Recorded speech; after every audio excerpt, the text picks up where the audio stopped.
hello everyone who is joining us here tonight. Thanks so much for being here. My name is Christie. I'm the founder and creative director of See Your House Now. We are a real estate marketing agency in Waterloo Region.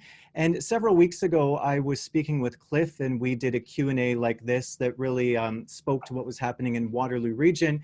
And then Cliff mentioned that it would be a great idea to get some other brokers from across the province together. And so that's what we're doing here tonight. So anyone who has anything to do with real estate right now is getting asked a lot of questions. So that's why we are here tonight. So let's introduce our panel here. I'll start with Cliff. We've already spoken to him. Cliff Rego of Rego Realty here in Waterloo Region. And then we also have Drew Woolcott from the Woolcott team in Hamilton and Burlington, often referred to now as the GTHA, right? There you go. And then we have Peggy Hill from the Peggy Hill team in Barrie, and Jason Pilon from the Pilon Real Estate Group in Ottawa. So thanks to all of you for being here. Let's start right away with stats, because this is one of the main reasons people are tuning in right now. And it's always important that we focus on the stats, just not what your friends and neighbors are talking about when you pass them 2 meters apart on the sidewalk. Let's talk about those stats. So here in Waterloo Region, we'll start with, we did see a decline in the number of listings for April, but the good news is that we still saw a slight increase in the average sale price. So Cliff, let's go to you for that with Waterloo Region. That really was the good news out of those stats for April, that the price didn't go down, and that's what a lot of people thought would happen. Yeah, for sure. I think there's a lot more good news for sure, and that is pricing. And reality is when you do list, and it's an attractive location or price, it's still getting even multiple offers. I think yesterday we had an offer, a presentation offer. I think 23 offers went in, and so it's active out there, and still some really positive. Yeah, we didn't see any price. It's transactions. People are on hold. We know that, and some people are waiting, and you can't blame them. And we're okay, and it makes sense. So overall, it's a still very healthy market, no question. All right, so Jason, what's happening in Ottawa? Is it a similar story there? Yeah, so Ottawa, I mean, look, you know, last year we were coming into the hottest market that Ottawa's ever seen, and ramping up, you know, March, seeing new comparable sales, time on market was non-existent, multiple offers showing through the roof, and then obviously COVID hit. And, you know, it really took us, I'd say, a couple of weeks, really up until the end of March, we were still moving. And it was really in the first couple of weeks in April that we dropped. You know, volume wise, not price wise, but volume wise, we dropped down quite a bit to probably only about 30% of what the market was actually doing from a sales perspective. But pricing has held on. You know, if I look at the numbers, even right now, we're about, between condo and residential, we're just over 6% over year where we were last year. So there has not been a drop. Time on market, if anything, over the last 3 months, March, we looked at March, it was 27 days on market in Ottawa. We look at April, it was 25 days, and May has been 21 so far. All right, so, when you talk about people going through a home, I mean, there has been a big push on the marketing end of things to make sure everything is virtual. I think that may have created a bit of fear for people who want to buy or sell, to think that nobody can go in a home. So if I want to buy right now, I'm not even allowed in the home.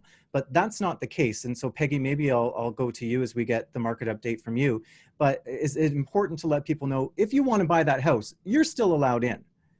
Absolutely. In fact, I mean, maybe because we're a little more laid back up here in North Country, but there's not many people buying virtually up here. So I don't think we've sold one house virtually.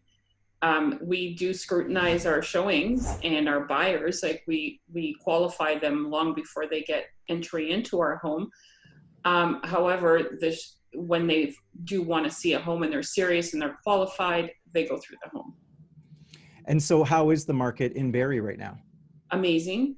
Our market was amazing though before this stuff hit, and it was so January, February, March were amazing months for us, and then COVID hit and we were shut down, and it was tough. It was tough because there were a lot of people misplaced, because there were a lot of people that had sold and were just looking to buy, which is why we became essential service to begin with, was just to get these people moved on. but our market's up about 5% year over year. So, I mean, the prices are holding. People are not, there's still people buying, there's still people selling.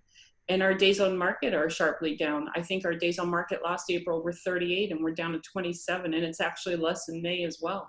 Wow. So, why do you think that is? I think real estate is kind of a lagging indicator. So as long as people are working and they're still confident in the market, they have to live somewhere. So it still makes sense to buy in Barrie. The rents are crazy, so it honestly makes sense to buy in Barrie. Okay, so we have a rental question coming up too, so maybe you'll be able to answer that one for us. Sure. Drew, let's go to you with a look at what's happening in the Hamilton and Burlington area. Is it a similar story? It is similar. The market started out extremely strong at the beginning of the year, and then COVID hit. And then there was kind of a shock period for a couple of weeks. Sales were down, 68%. New listings were up to 115% of 2019. Then there was kind of a consolidating period from, 3 weeks, kind of from March 30 to April 19th. Sales were at a mere 31% of where they were in 2019. And listings were commensurately slow. And then there's, for the last 3 weeks, there's been a real recovery. Sales are at something like 80% of 2019 and listings only at 37%. So inventory is tightening and there's pressure on prices. Overall, prices have remained pretty consistent from when COVID came in. And in fact, prices are 11% ahead of last year. And if you combine Hamilton and Burlington. So It's a really, really strong market. It's just a much smaller market.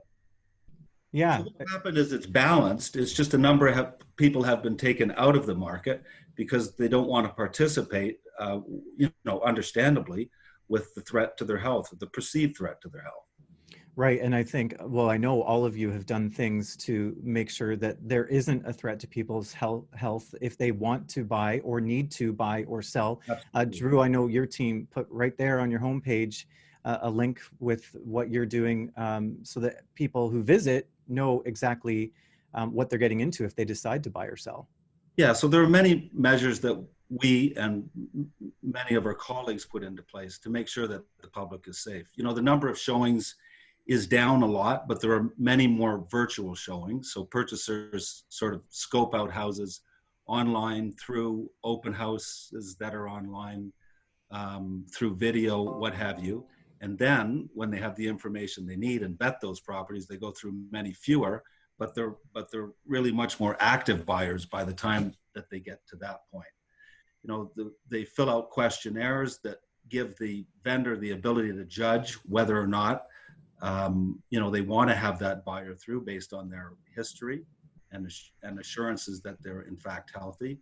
And then they take measures where we provide them with, gloves and what have you, so that they're safe in the house. Mm-hmm.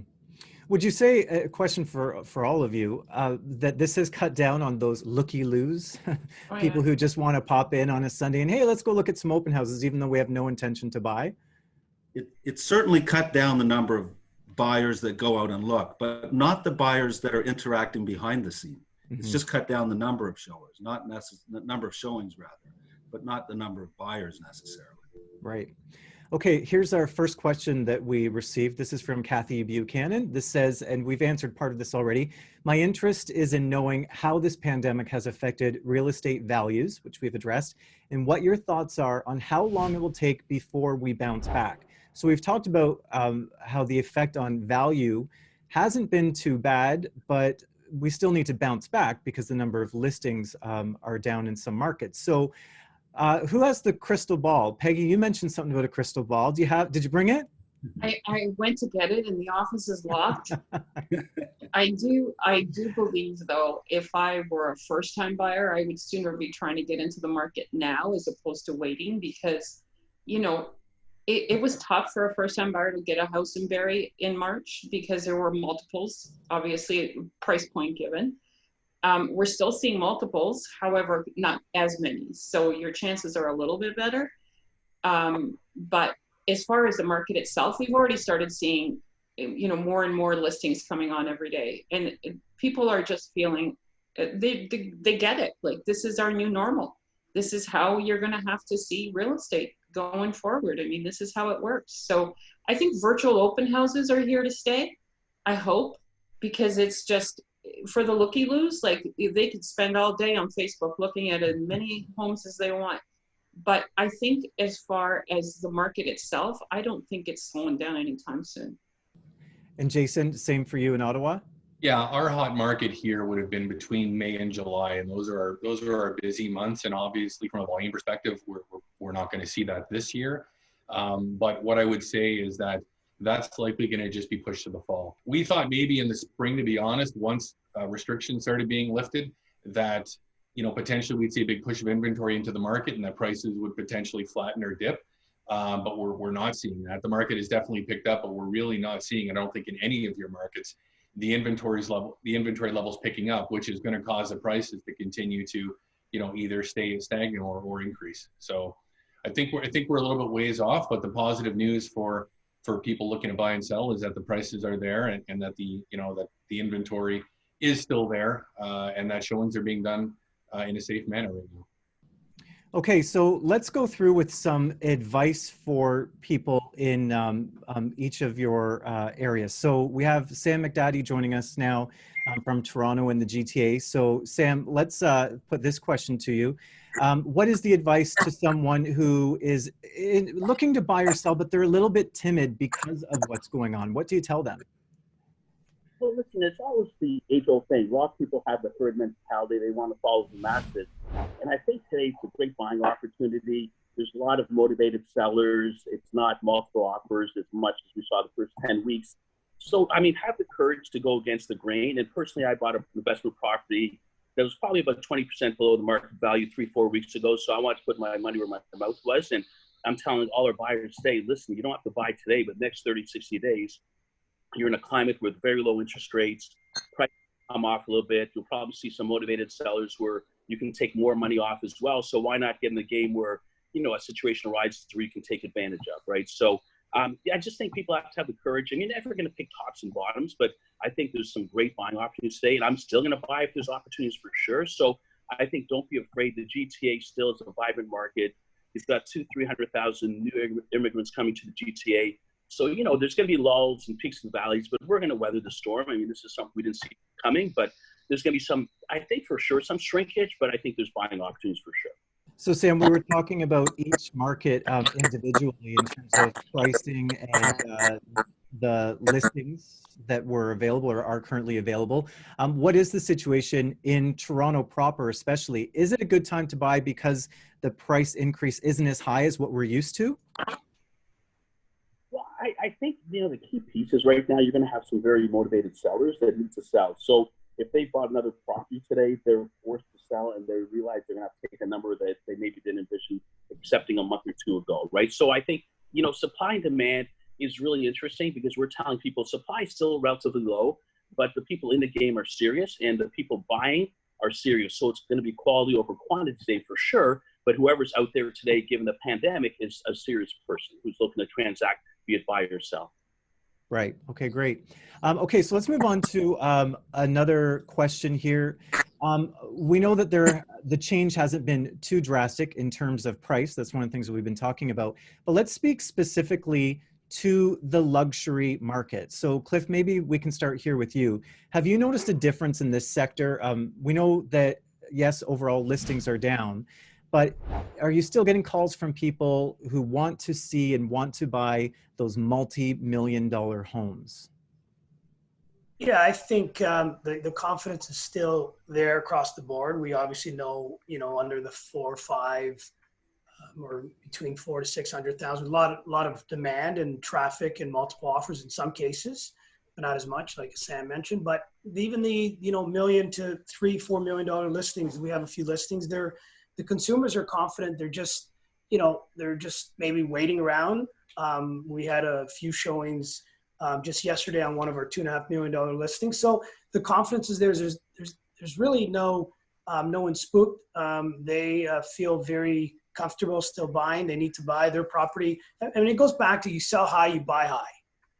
You sell low, you buy low. Like it always kind of leverages out. It might be the 1 to 2% that might have bought, high and they're selling now. You just hold off a bit. I mean, it's really, it always balances out. So so back to the luxury, the questions, we're still seeing transactions, and we have a few that are very close to getting pen to paper, and it's just slow down traffic. So yeah, the luxury homes out here, guys, and this is great that everyone joined and did this. And none of us, had any script, or it was just get on live and talk about it. And it's pretty interesting to see everything's across the board, very, very equal across Ontario. So I think our luxury, we haven't seen a major issue or loss of confidence at all. So I don't know about you guys and Peggy.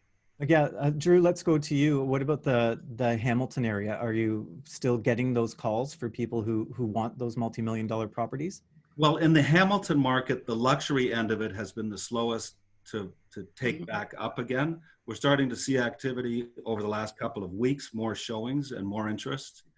And I think that you'll see that percolate on through. I mean, people understandably were sitting back a little bit in that price range and trying to determine whether or not the market would be strong. And the bottom of the market leads the market out, and that's precisely what's happening now. So we're starting to see that activity return. And Jason, what about you? Well, here's what I'll say about Ottawa. With an average price point of around 5, if any of the luxury buyers in your markets are looking for value, it's here. Love it. There's a good pitch for Ottawa. And I guess if we head up to Peggy, I mean, that would include too some of those luxury listings in cottage country as well. Are people still, let's go there, are people still looking to buy some nice cottages right now? We only have 3. No, I'm just kidding. We have some nice properties, but a lot of the waterfront doesn't open up till this time of year. Like, people don't seriously, head north to look at waterfront until, the snow's gone. And really it literally was snowing last week. Yeah. So our market's just coming back. I don't know that I agree about deals though. Like I don't see, a lot of deals, because I think because of our price points and because of our days on market and the lack of inventory, I'm not seeing a whole lot of desperate sellers out there. I think people are getting market value for their homes. And for me, I mean, I'm encouraging people to list their homes because I believe that right now they're getting the best bang for their buck. And even though we're in a pandemic, it doesn't seem to matter because the demand's there, the supply's not there. So to me, this doesn't seem to be a deal market.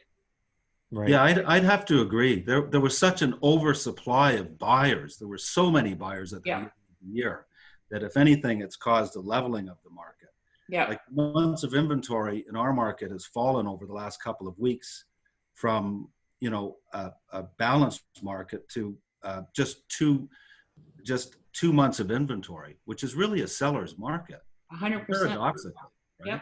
Yep, 100%. That's what we are as well. We're a seller's market. And yeah, we haven't seen any deals out here as well.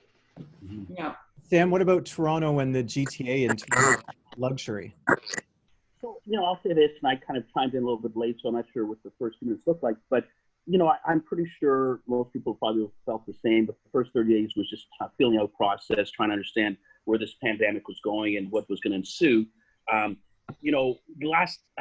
Beginning of May, things picked up for us for sure. So we're probably back to a couple of deals today again, and things are going pretty fluidly. In our luxury market, I would agree the first, little bit, it was probably across the board. People just had a wait and see attitude. But I listed a property yesterday for just over $2 million. We have 4 showings on it on offer the first day. The second person considering offering. I showed a house today for $5 million.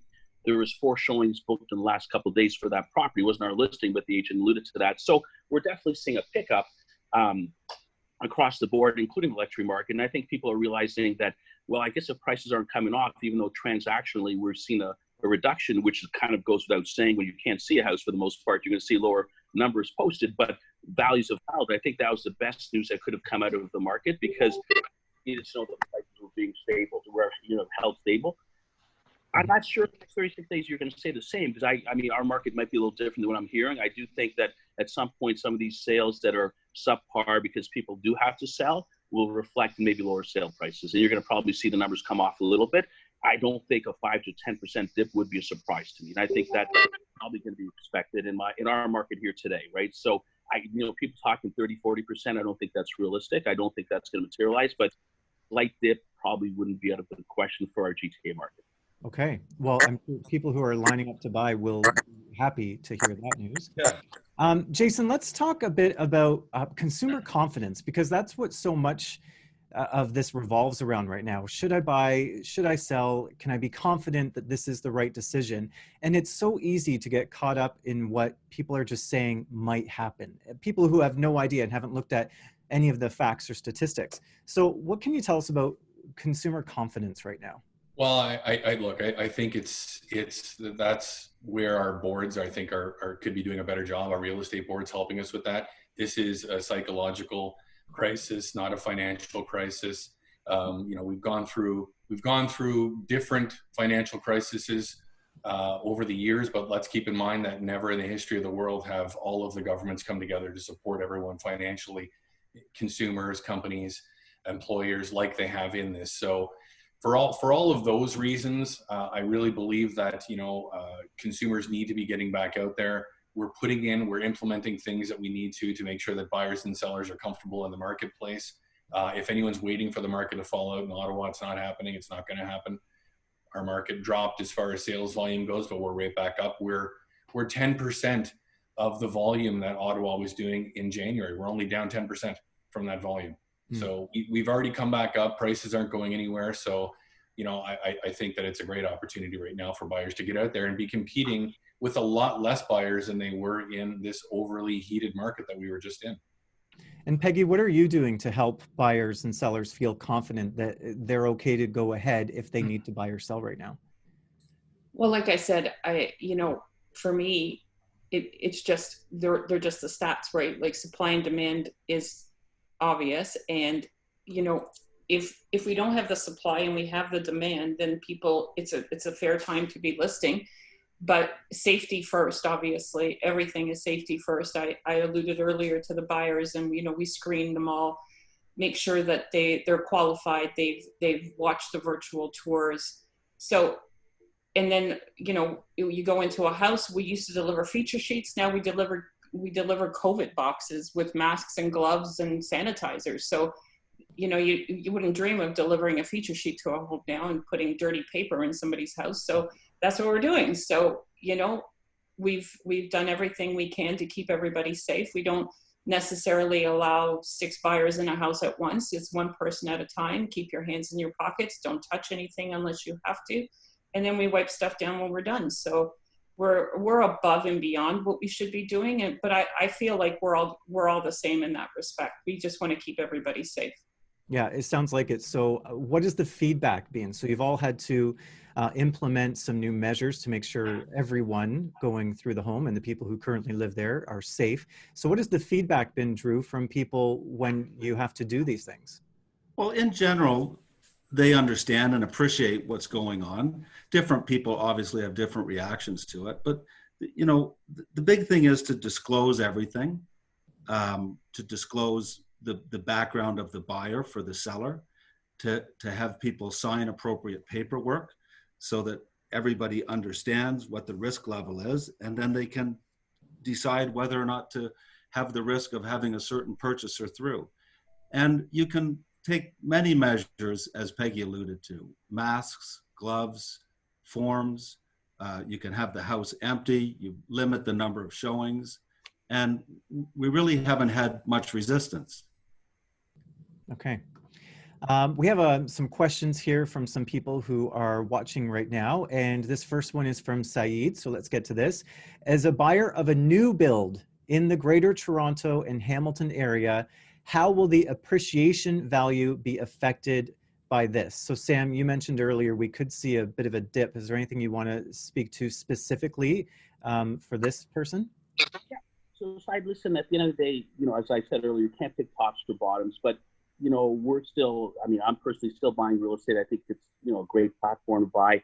And if you're buying pre-construction, you're still 2 or 3 years out before you actually take possession of the property. So, while we're seeing a bit of an obstacle right now in terms of what the market's doing and we're uncertain where it's going to go, if there's a second pandemic and wave and all that, 2-3 years from now, I mean, we're going to be in a safe place. And I think pre-construction, you're more than safe. So, I would stay the course and not worry too much about it. If you've got a long closing date, by the time you close, it'll be business as usual. So I don't think you have anything to worry about right now. Okay, Saeed, there's your answer. Drew, we have a question here for you. This question, and you touched a bit on this before, but what is the prediction for selling in Hamilton post-COVID?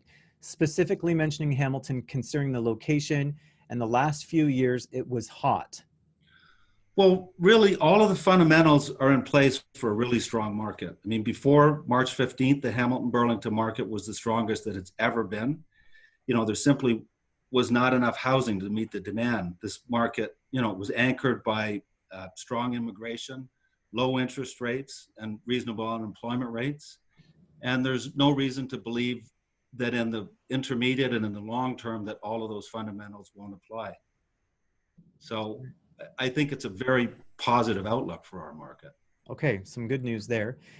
We have a couple questions actually that have to deal with rental properties. So the first one from Sonia here, how is the rental market, I think this means how will the rental market fare along with the current situation? Are rent prices still on the high end or are they leveling out? So can any of you speak to that about rental prices? Are we seeing any change there? Who wants to take this one? I can answer that. Go ahead, Peggy. Okay, Peggy. Okay, take it away. sorry. The rental market in Barrie is kind of insane. Like, we have, 60 applicants for every one place available. Of course, we don't have a lot of high rises and apartment buildings, so that's a little bit of the issue. But I can't see how the rent prices are going to come down, mostly because I think there will be some people that choose not to partake in buying real estate. It's kind of a crazy time. I mean, if you'd have told me in January that I'd be locked in my house for 2 months, I wouldn't have believed you. So this has taken a psychological toll, and truth be told, I mean, there'll be people that this affects more than others. So I think there'll be some people that stay in the rental market as opposed to hopping into, something more permanent like purchasing. So I don't see the rental market easing up, not up here anyway. I agree. And you have to remember that like in the US and, between 2008 and 2010, their Great Recession, rental prices actually surged during that time frame. So if there is a halt in the economy, and for some of the reasons that Peggy mentioned, there will be strong pressure upwards on rents. Yep. Our next question that still deals with rentals. I'm moving to the GTA for work. I know listings are down. Should I rent for a little while to make sure I have lots of options instead of settling for what's out there? All right. Who wants to take this? Sam, maybe you. This person's moving to the GTA. So should they rent for a while and then buy once everything picks back up, or should they just grab what's out there now? Yeah, I don't think it's a hard and fast rule. I mean, if you're out there in the marketplace, I would analyze both options, keep every option available. So if you're looking at purchases, you see some great buying opportunities, and you look at the stats and you look at the past history, it looks like it's a really good price. Why wouldn't you execute, right? But if you don't find that and you find inventory's tight, I wouldn't force it. Then obviously a short-term rental in the interim might make sense. But I don't think it's a case by case. I mean, I think if there's a great buying opportunity, I would seize the opportunity. If not, then you can certainly fill the void for 6 months or so of the rental and then figure out your next steps after that. Mm-hmm. And Cliff, you're nodding there. You agree? Yeah, I think I've always been, I'm laughing because you're asking 5 real estate agents here and exactly.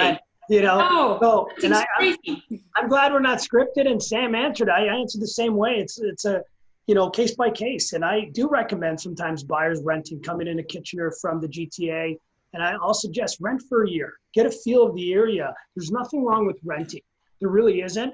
And obviously once you're comfortable, if you're determined that you want to buy in that specific area, you buy. Because if you're not in the flip game, you don't you don't look at this 5-10% a year. You're buying, you call us in 10 or 15 years. You buy for the family, the right location. Don't worry about pricing. You really shouldn't worry about pricing. And if you're coming in and you just want to buy and flip, then maybe just rent and wait. But really, there's nothing wrong with either or. But buying today's interest rate, for sure, it's an advantage. So we're going to recommend you buying. Of course, if you're going to sit around and rent for 5 or 10 years, I'm going to recommend buying. But there's nothing wrong with renting. So All right. Great question here from someone watching. Ebby, brand new condo to be taken over soon. With the present COVID status, is it safe to lease out a condo when landlords are expected to defer rent? What can we as landlords do? Does anyone have an answer for that one? Jason, take it away. Well, let's be clear on that. I mean, there's been a lot of misinformation about that. And you know, initially it was that, you know, tenants did not have to pay rent, tenants did not have to give access to a property to landlord, and that's all incorrect. The landlord and tenant board, unfortunately, although they're not in a position right now to be enforcing much, nothing has really changed there. They're really just suggesting, look, if you're having an issue with the tenant, that the tenant should you know, have a conversation with the landlord, try and come to some type of resolution, trying to come to some type of agreement to defer, but there is nothing written anywhere that says that tenants do not have to pay rent right now. Okay, Ebby, I hope that answers your question. So there you go. I guess something like that really comes down to your own feeling, because despite what the rules are, you could have someone come in there who says, well, you know, hey, I just lost my job, I'm not paying, you know, like it or not. So, you know, I get where Ebby's coming from by asking the question, but yeah, Jason, a very good point. The rules are still there. The next question, not COVID related. I'm buying a townhouse that is 3 years old. I want to cut down on costs. Should I still get a home inspection? The place looks great and is practically new.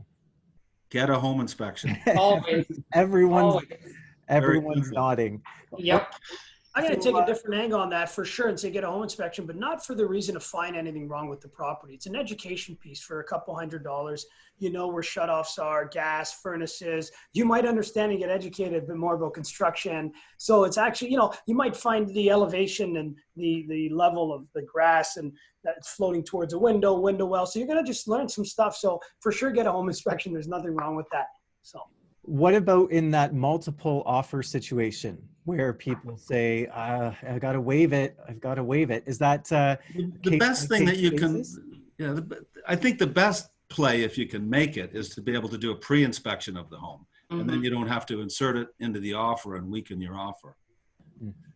You could also do get aggressive. You can do a 2 hour, 4 hour window conditional on inspection. So have your inspector lined up for the same day or the very next hour that you're about to do the offer. And if the seller allows it, you invest into that money and you might not get it. But yeah, I mean, if you're in multiple offers, it's always the case where you may have an obstacle or someone comes unconditional. So that's when you may want to just, find out who the builder is and know more about that builder of the townhome and know that there's a really good history. Then you might feel much more comfortable.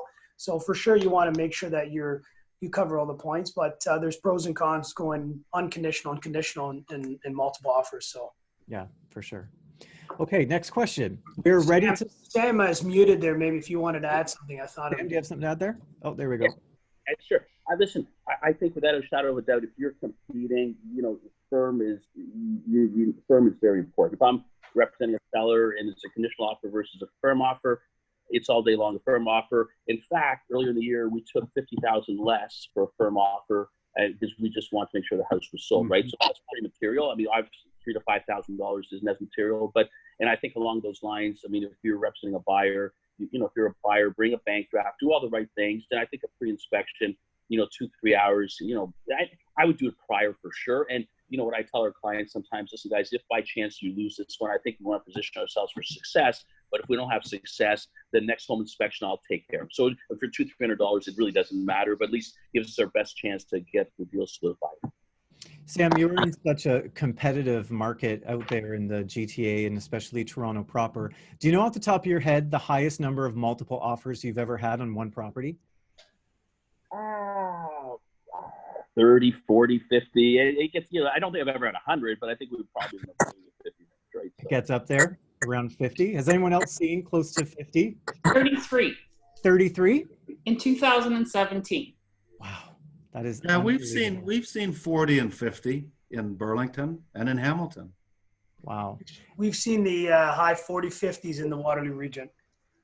Yeah, and we've had in the 20 to 30 range this year. Yeah. Just this year. That's incredible. And these are happening now. 23 offers last night, Drew. We had one of our agents was competing and 23 offers. Yeah, we did one the other night. We actually had 2 offers and there were 17 in total. So they're happening. They're all over the place, actually. Can I ask you guys a question? So we're getting multiples like 2 or 3 or what have you, but how much are you seeing of an increase? Are you seeing the same type of increase as you would have pre-COVID?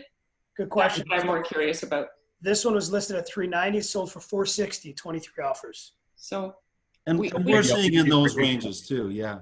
Yeah, we gauge them about $5,000 an offer. I was just curious if that's still the case. And you know, Jason, what's interesting, Peggy, we just did a spreadsheet on that, and one of the agents did a spreadsheet on the bump per offer when it's in competition, and I think it came out to something like $5,000 an offer. Yeah, that's usually the rule of thumb. I was just curious since COVID if that was still the case.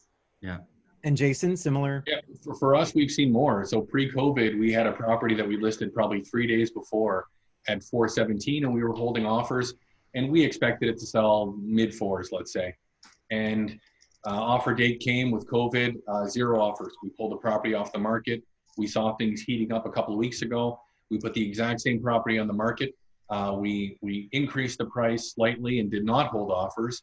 And albeit, 24 hours later, multiple offers, sells for $50,000 over asking, which I wouldn't have expected pre-COVID. Wow. So, again, the demand is there and the supply isn't, right? Yeah, exactly. And similar situation for you as well, Sam, in Toronto? Yeah, listen, I think I agree with these points. The first few weeks was kind of a wait and see position, but we're back to multiple offers. This sub-million, I mean, we're fortunate, if you want to call it that. Our price points are a little bit higher, so anything under $1.5 million, there's a good opportunity or chance to get multiple offers. When you're in the 3, 4, 5 million range, obviously it's probably one good buyer is what you're looking for. But we're starting to see multiple offers again. Same thing. A lot of buyers think, well, this is a good time to buy with the COVID experience, and I think we can get a good deal. In Georgetown, I had an offer with one of our buyers. Our team member had an offer, and this was on the market, 6 hours, and there was a dozen, whatever, quite a few offers. So the market is picking up, and I think people see opportunities as well, for sure. But I think for us, $1 million under is our sweet spot for multiples. Okay, fantastic. So still out there. Good news. Good news for people who want to sell. Okay, another question that came in. We are ready to sell, and our agent is recommending our house be staged. I don't want people coming in to move things around or bring new items into my home. Will I really sell my home for more if it's staged? Now, Cliff, I know I've seen you have posts about this on social media. So do you get a significant amount of money more if your home is staged well? I'm a big believer of stats and facts. Can I prove that? I don't think it's a yes. My answer is yes. Can I give you an exact, number? I will say this, it does cost some money as an agent. We stage. And it's worth it. We're investing into that home, and we feel very confident that you're going to get much more, maybe much more, or attraction online, and it just shows much better. So for sure, it's a touchy subject, and I do have some buyers or sellers have asked, should I finish my entire basement? I'd rather spend money and stage versus spending money and finishing your basement, or even finishing a kitchen. So staging is very powerful. It becomes a property to sell. It's unfortunately it's probably not your property anymore. You're presenting something. And unfortunately it becomes like a retail store. I worked in the men's clothing, the mannequins, when you walk in, that mannequin is the show and the pot lights beaming on it. So you have to take that same approach with your property, and it will present better. You want to have less traffic in and out, multiple offers, and presenting in the right way will definitely help. So for sure, staging is very important, but it's case by case, and it's truly up to you. Your property will still probably sell. You just want to maximize on your price and timing, so that does add value for that reason. Have any of you personally tried any of the virtual staging that people are offering? And Peggy, how has that worked, and how have your clients been with that? Well, a lot of the stagings right now are virtual. We're not. It's when you have a trained professional on the other end, they walk around their house with their phone. And I mean, sometimes it's just an adjustment. Like the staging thing, it's difficult because if you have a great product to begin with, is very limited staging. So it just depends. And I agree with Cliff, like it just depends on what you're starting with, but we can virtually stage anything. We can virtually stage vacant homes. Mm-hmm. My stager's been working virtually for months now for the same reason, like people don't want to be in their house. So it's fine. We just, you know what? We got lemons, we're making lemonade. That's right, absolutely. Okay, let's talk a bit about investing right now. So people who were on the fence or were interested in starting to buy a property for the purpose of investing, should they still go ahead right now or wait just a little bit? Who wants to take this one? Drew, you're saying no. No, I'll take it. Well, my 2 cents are that from an investing perspective, it's a great time. You know, pre-March 15th, the door wasn't wide enough for all of the buyers that wanted to buy to get through. Mm-hmm. And it's a weird thing that happens, you know, at least the prices have stabilized. It mystifies me that when prices are on fire, everybody wants to buy. But then when there's a little bit of a lull, you know, they wait until prices to recover before they buy. It would seem like the wise thing to do is the opposite. So for that reason, if none other, there is this lull. It is the opportunity everybody's been waiting for. It was very difficult to invest in Hamilton and Burlington and get positive return. But like Sam alluded to and some others, you know, there is the odd opportunity there now where it wasn't there before. And it's a great time to take advantage of it. At least that is such a great point. And it is so true. When the market is hot, everyone's searching to buy. And then as soon as things are available, something must be wrong. And some people want to hold off. Jason, and if you're in it for the long term, all the fundamentals are there. Yeah. Mm-hmm. Jason? I think what makes Drew's point simply is that I agree 100%. I mean, buyers typically want to time the market. And the problem is you only know when the market's hot when it's already been hot. Mm-hmm. You only know when the market's turned when it's already turned. And so in Ottawa, for example, between 2012 and 2016, we really didn't have any increase in value. And so when buyers should have been buying in a flat market, they were still concerned that, well, what if it goes down? I'm not sure. And now that we've been in a hot market for 2.5 years with values drastically increasing, everyone wants to buy. Yeah, it's crazy. Yeah. And I'll just jump into the investment question. What's the definition really when you ask the investing in real estate? You got to go broader. Here's how I look at investing in real estate. If you're in the flip game, I'm not going to answer it because that could be a wild card. But when we talk about investing with our clients, there's no really bad time. You're buying today, you're renting it, and you're calling us back in 10 or 15 or 20 years. Someone's paid that off, and it's really a buy hold. So there's really no bad time to buy. Of course, now if you have less competition, it's a good time to buy. You want to also take a look at interest rates. That's a big factor in the investing in real estate. Interest rates are dramatically low, so that's going to help the situation even more. So you're buying and you're holding. I've always said it. Investing in real estate, a certain product, it's recession proof. If you're buying it for $350 and you're using 20% of your money, you're loaning 80% loan to value. You're buying, you're using 80,000. Let's say 80,000. You bought for $350.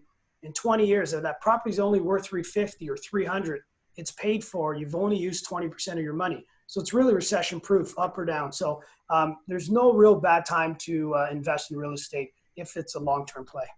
Yeah, like Cliff, compare your real estate portfolio to your stock portfolio performance the last 6 weeks. You always get that passive income. I mean, I've had a couple of clients of mine that were on the fence, they've bought, and I had one last week said, Cliff, I'm done. I just want to go all in real estate because I know I can touch it. I'm getting passive income and I'm not worried about this volatility. So he wants to shift everything into real estate. And I said, well, just slow down. But you're right. Like there's really no comparison. There's pros and cons. I've always suggested diversify. You want to do both, but you want to buy a couple of rentals that you just, you wait and hold. It's a hold game and you're always safe.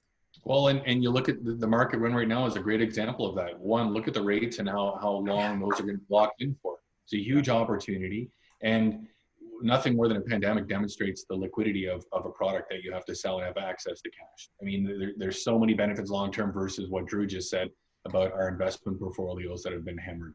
Yeah, exactly. And Sam, we're just going to unmute you there. Go ahead, Sam.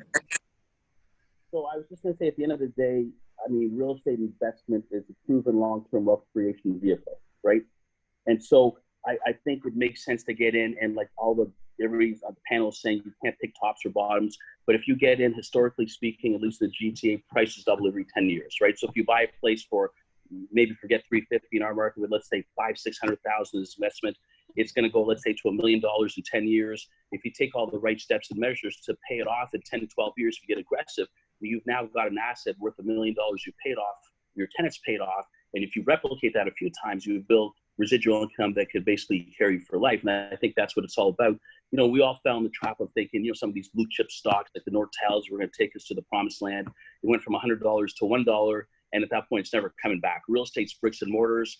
It's something real tangible. If it goes down 5 or 10%, it's only going to go one way, and that's going back up, right? So we know that. So, you know, trying to pick tops and bottoms is really tough, but for sure, if you look at all the richest people in the world, most of it's real estate driven, right? I mean, the odd done well, but real estate is your guaranteed rate from wealth creation for the average person who wants to create something for themselves.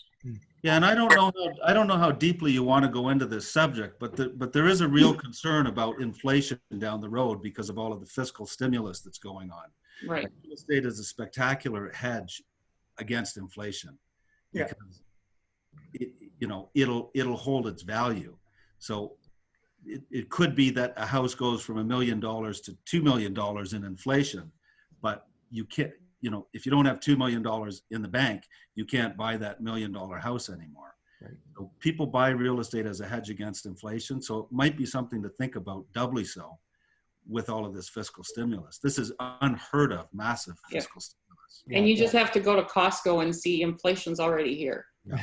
It's already starting. Right. Yeah. No, it's a good point. And along the lines of investing, we have a question from John here. This could be talking about some investing. What do you see happening in the commercial real estate market? So yes, we've talked a lot about residential, but who wants to speak to what's happening in the commercial market? I can take a stab at it. Okay, go for it, Peggy.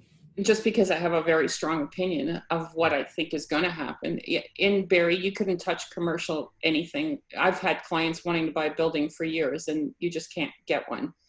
I think that part of the market is going to ease up a little, because I think the one thing we did learn through this crazy time in our lives is that we can work from home, and there's a lot of people that can work from home. And that's why I think Barrie's going to be such a great place to invest, is because if you don't have to do the commute and you can work from home, where a lot of people are going to find themselves working, why wouldn't you?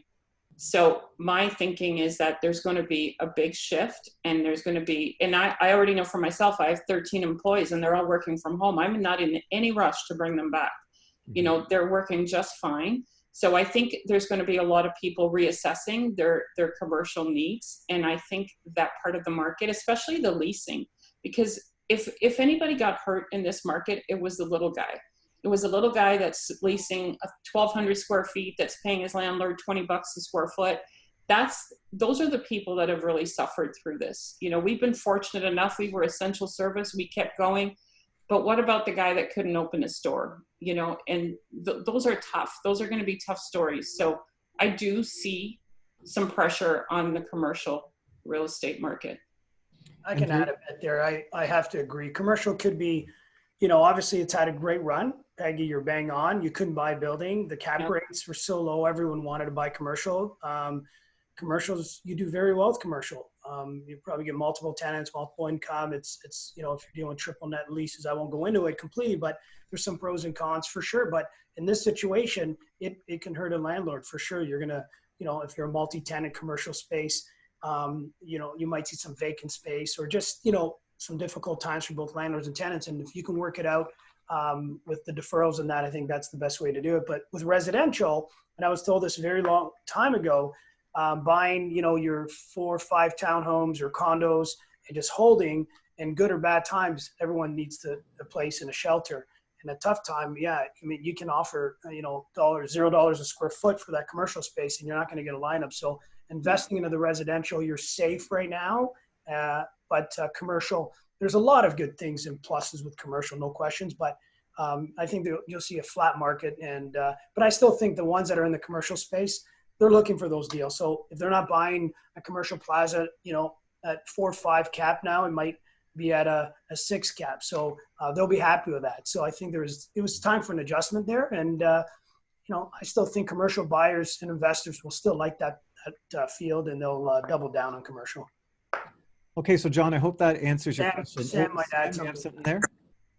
Yeah, listen, I think I agree with everybody's points there. I think the cap rates were not making sense anymore for people. The demand was too great. And I think it's a lesson learned as well, because I think even for our world, I started doing virtual CMAs, and, you start being, you're always used to doing what you know how to do, right? But all of a sudden you realize that there's different ways of doing business that can actually be effective. And so, and it's a learning experience for sure. But I also think retail space, everything's going to change dramatically in the next couple of decades. So I think this, concept of a box is changing, right? I think you're going to buy more online. So I think it's a tougher market for sure than residential. And I think there's going to be some ending changes down the road. And I think it's going to take. Okay. So John, I hope that helps answer your question. We have just a few more minutes to go here. And we have 2 questions that are dealing with condos. So let's talk about this. The first one, and Cliff, this is probably addressed to you. This is from Tim. With all of the development going on in Kitchener-Waterloo, do you see a slowdown or price reduction for condos specifically? What are your thoughts on that? Yeah, as of right now, I see no slowdown and price reduction. I mean, we were selling in at 500 to 600 a square foot. Sam, I'll have to throw this down there, but at Toronto downtown, they're 14. I mean, we were at one time, there was investors that were buying buildings, condo units at, 600 a square and thought that was a great deal, 650. And downtown Toronto, they're selling at 1,600 a square foot. So I don't see any slowdown. And the reason being is I do believe we're still going to get that surge of Mississauga, Toronto buyers and investors more than ever coming out this area. Lack of inventory. We had the issue. The tech is growing from Google, Shopify. There's so much health. So I do not see any slowdown. I think there is, again, a lack of inventory. The rental market's going to be more than ever. Your first-time buyers and your baby boomers, they just want to rent. So I think we just need the inventory. So I don't think we'll see any correction in the condo market. Our price point is very aggressive at $550 to $650 a square foot. You can't buy anything else in that price range. So I don't think condo market, we will not see or feel anything.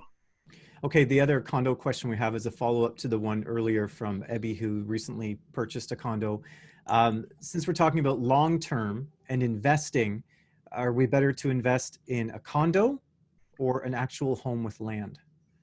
Who wants to take that? I guess that all depends.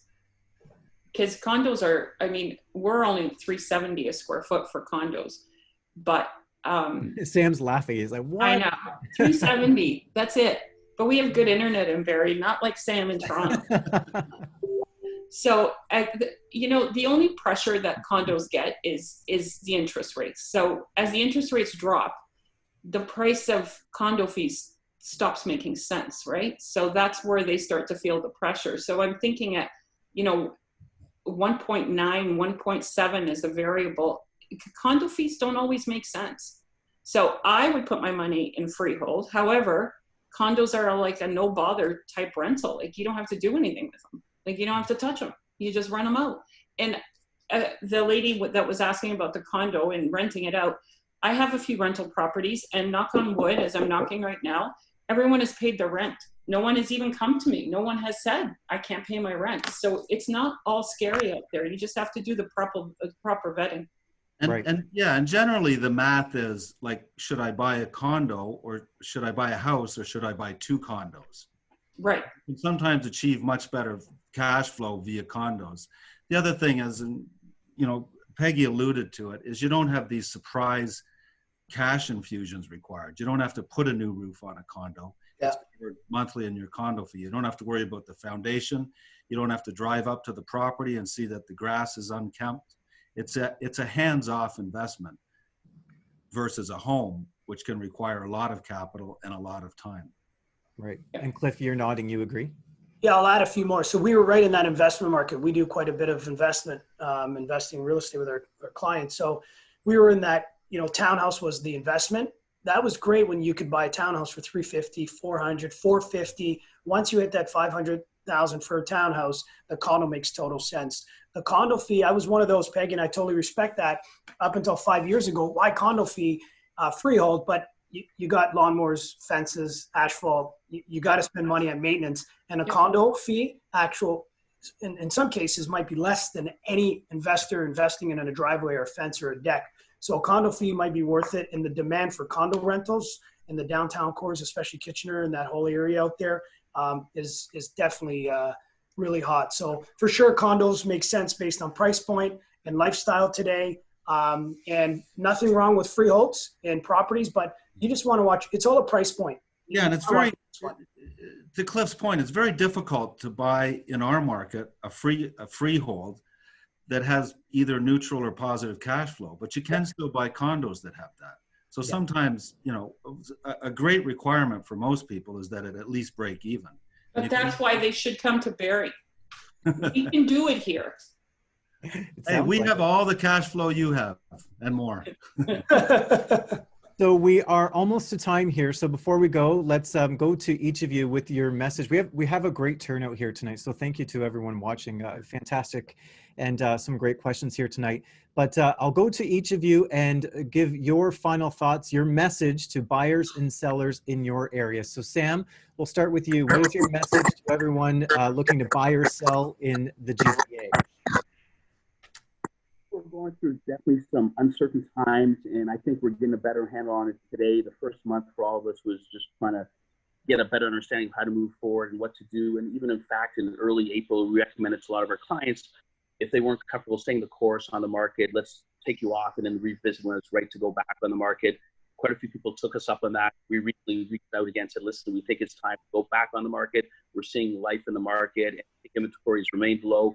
So honestly, if you're a buyer today and you're serious, don't be afraid to get out there. Like everybody alluded to myself earlier, this is a good buying opportunity. Don't wait till you get another 5 or 10 offers and be the multiple offers. So take advantage of that. And if you're a seller, I guess you guys make a determination. You know, do you want to sell today? If it's a vacant property, it might be a whole lot easier to think about selling because you're not worried about the COVID virus and that kind of, you know, being an issue if you're elderly, etc. But I think there's opportunities in every period of adversity, and seize the moment. All right, Sam. And let's go over to Peggy. What's your message to the people of Barrie looking to buy or sell before we go tonight? Barrie's always been great. I'm a Toronto girl. I grew up in Toronto, but I chose to live in Barrie. And while you're all driving up the 400 to come here on the weekend, I think you all understand why. But this has always been a great place to invest. Our prices are still, you know, they're still pretty decent. You can still, I don't know if you're positive cash flow, but you're at least cash flowing. So it's a great place to invest. Barrie is one of the best places I've ever lived. It's clean. We have amazing waterfront. So I think and the market is great. So, you know, there's houses to buy and there's lots of buyers that want to do it. So we're good. Very solid. Yeah, and check out the waterfront in Barrie. So often people just drive through it and don't realize what is down there. It's beautiful. Jason, what about Ottawa? What's your message for people in Ottawa? Ottawa is doing fantastic. And, you know, the reality is right now we have 25% of our population employed by the federal government and the public sector. And so we have massive insulating factors here that are really eliminating the reason to be concerned. From a seller perspective, I think it's fantastic that you are right now in a driver's seat as far as inventory goes. You're going to get top dollar. There's no competition. From a buyer standpoint, there are a lot less buyers that you're competing with. Although the inventory is lower, you don't have the same amount. There aren't going to be 50 offers. You can do an inspection. And you've got great financing. So I think the timing on both sides right now is great. Great. And Drew, in Hamilton and the Burlington area? Well, thanks. I said it before, all of the fundamentals are in place for a strong market. Immigration will return. Low interest rates are here and here to stay for a long time. There is, you know, a prospect of reasonable unemployment rates. There's no reason to think that over time, you know, we can't return to as strong of a market as we had in 2018. Even if there is a glitch in the market, and there may be, because there's going to be some unemployment that we're going to have to deal with. any road to recovery has to lead directly through real estate, because it forms almost 25% of the economy if you add up all the incendiary parts of it. And the government and the economists are well aware of that, and they will do what it takes to prime the real estate market if need be. You know, home ownership is a foundational Canadian value, and I don't think that that's going to change. And it's proven to be, even in this era, it's proven to be a reliable store of wealth and savings. So I would say game on for real estate. Game on. Game on. All right. Cliff, what about you? Final thoughts for the people here in Waterloo Region? Yes. I mean, we're very blessed to be in this area. I mean, 40 minutes from Toronto, and obviously the price point that we're in is probably the biggest advantage, but well diverse, and it is such an up and coming market. I mean, probably not up and coming anymore because everyone knows about it. And I think it's obviously everyone knows about the Kitchener market and all the tech, everything, but it's the diversification that we have. But just back to even the broader question, which is maybe, obviously I'm biased. So Kitchener, Waterloo, Cambridge is the best place to buy real estate, invest real estate and live. But really, I just think for anyone that's on the fence or concerned, I would go into, talk to your agents. There's so many agents. Everyone's adapted. They've done a great job, as Drew mentioned. All their colleagues have adapted. It's safe to view properties. And you should know that there's so many avenues. Virtual, you can respect the physical distancing. So in allowing people, timing to show properties. So just ask the questions, and it's safe to do so. And there's so many avenues to trade in real estate and transact. And just make sure you're comfortable with the approach that you want. And I'm sure we'll adapt and everyone will work with you. Absolutely. So the big takeaway after hearing from each of you over the last hour, it is still a good time to buy. It is still a good time to sell, and make sure you know your facts and the statistics and not just what people around you are talking about. So thanks to everyone for joining us here tonight. I know there are some other realtors on here watching as well. So just a plug for See Your House Now, my business. We have a great free training section over at seeyourhousenow.com with some innovative ways to market a property online during a time like this, and even once things pick up. So please check us out over at seeyourhousenow.com. And thanks once again to Drew Woolcott, Cliff Rego, Jason Pilon, Peggy Hill, and Sam McDadi. We can maybe do this again sometime. A lot of great information tonight. Thanks so much, everyone. Awesome. Thanks, everyone. Thank you. Thanks, Thanks, Sam. guys.